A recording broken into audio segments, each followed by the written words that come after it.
One जंगल का एक पेड़ में पिंकी चिड़िया रहती थी।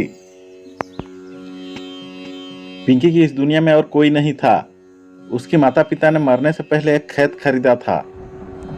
पिंकी अपने खेत में सब्जी उगा के बेच के अपना गुजारा करती थी।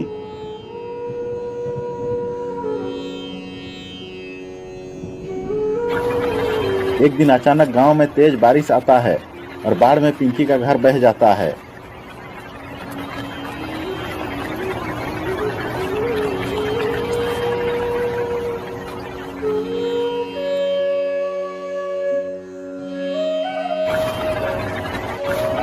उसका खेत में भी पानी भर जाता है। ये क्या हुआ?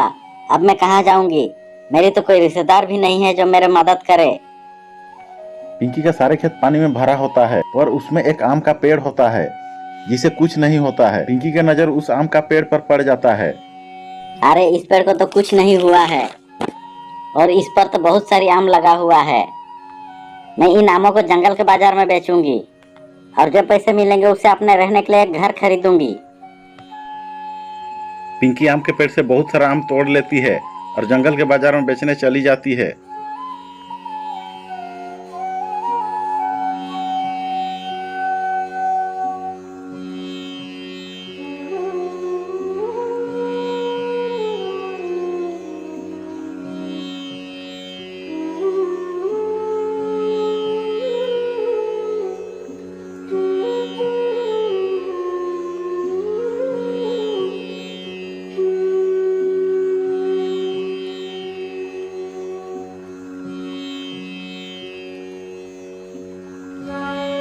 आम ले लो, ताजा रसीले आम ले लो, सिर्फ 100 रुपया किलो। धीरे धीरे उसके सारे आम बिक जाते हैं और आमदनी अच्छे होने लगती है।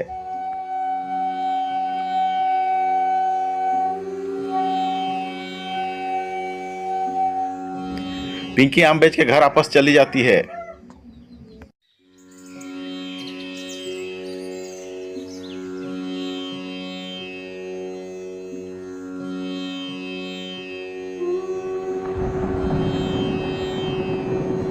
एक दिन पिंकी आम बेच रही थी।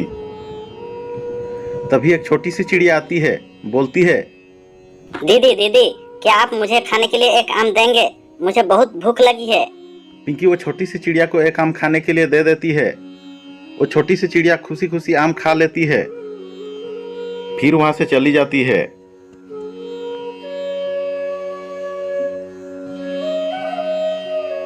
आम बेच के पिंकी के पास इतना पैसा जमा हो जाता है कि अपने लिए एक घर खरीद सके।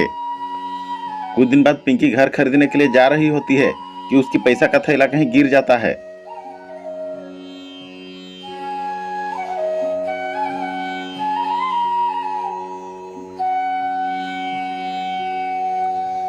पिंकी इधर उधर बहुत खोजती है मगर पैसा का बैग कहीं नहीं मिलती है।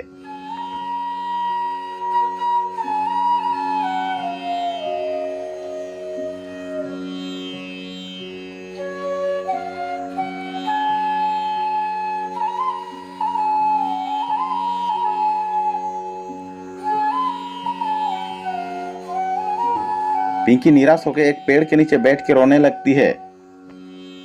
तभी वो छोटी सी चिड़िया जिसे पिंकी आम खाने के लिए दी थी वो आती है। वो पिंकी को रोते हुए देख के बोलती है, दीदी दीदी, क्या हुआ? आप क्यों रो रहे हैं? मैं घर खरीदने के लिए जा रही थी। मेरा पैसा का बैग रास्ता में कहाँ गिर गया। बहुत ढूंढा मगर नहीं मिला। और रोने लगती है। तभी वो छोटी सी चिड़िया एक परी में बदल जाती है।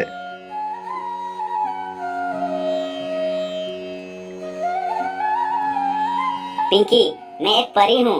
परी लोग से यहाँ आम खाने आई थी। यहाँ कोई आम बेचने वाले मुझे आम नहीं खिलाया। तू मुझे आम खिलाई और एक बार भी पैसा नहीं मांगी। मेरा भी फर्ज बनता है कि मैं तेरा मदद करूँ। कहकर परी अपने जादुई शक्ति से एक आम का घर बना देती है और अंदर में जादुई आम से भर देती है। जादुई आम जो कि सोने से होते हैं। और जादुई आमों के गुणों के बारे में बताकर परी लोग चली जाती है। पिंकी जादुई आम का घर पाके नाचने लगती है अंदर जाके देखती है जादुई आम का घर जादुई आम से भरा हुआ है। पिंकी जादुई आम से गरीबों की मदद भी करने लगती है।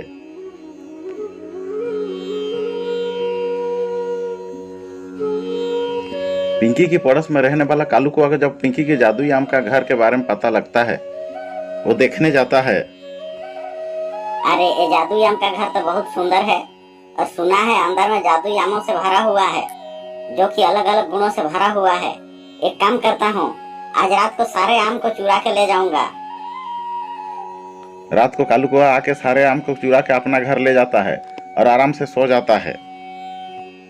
जब सुबह होती है जादुई आम अपना कमाल दिखाने लगता है। कालू कौआ के झोपड़ी जादुई आम का घर में बदल जाता है।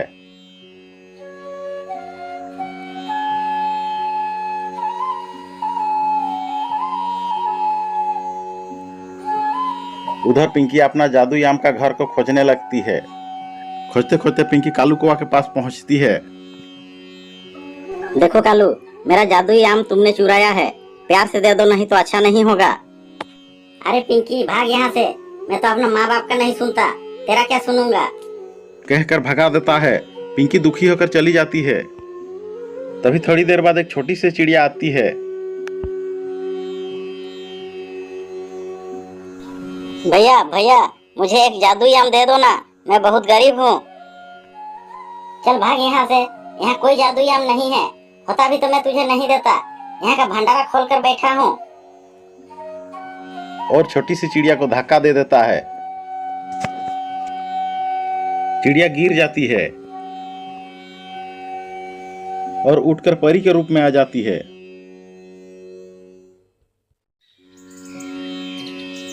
बोलती है, नालायक कौआ, ये घर तेरे जैसे घमंडी के लिए नहीं है, ये तो पिंकी जैसे सबको मदद करने वाले के लिए है। तू तो मदद करने के बदला में धक्का दे रहा है। रुक, तुझे अभी सबक सिखाती हूँ। कहते ही जादुई आम का घर उड़ने लगती है और कुछ ही समय में आसमान में पहुंच जाता है और कालू कौआ को धक्का दे देता है। कालू कौआ नीचे गिर जाता है। पिंकी अपने जादुई आम का घर को आसमान में उड़ते देख बहुत खुश हो जाती है। जादुई आम का घर अपना पुराना जगह में पहुंच जाता है। पिंकी परी को धन्यवाद देती है। परी अपने परीलोक चली जाती है।